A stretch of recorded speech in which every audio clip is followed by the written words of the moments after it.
আসসালামু আলাইকুম। আশা করি সবাই ভালো আছেন। আজকে আপনাদের সামনে আমি একটি কিডনি স্টোন রোগীর কেস শেয়ার করছি।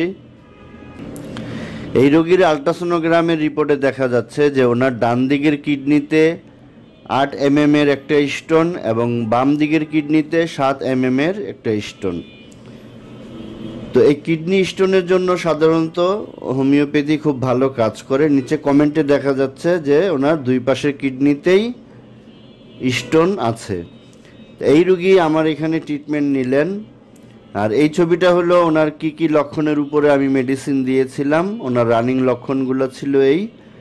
তো ওনাকে মেডিসিন দেওয়ার পরে 1 সপ্তাহ থেকে 10 দিনের মাথায় উনি আমাকে এই ছবিটা পাঠান যে ওনার কিডনি থেকে পাথর বের হয়েছে।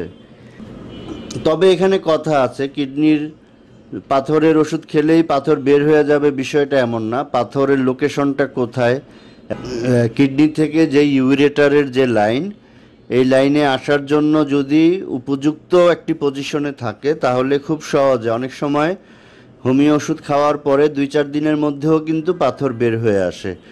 তবে কিছু কিছু পাথর আছে যেগুলো কিডনির বিভিন্ন এই চাপানো জায়গাগুলোতে আটকে থাকে, তখন সেখান থেকে এই পাথরটা বের হতে সময় লাগতে পারে।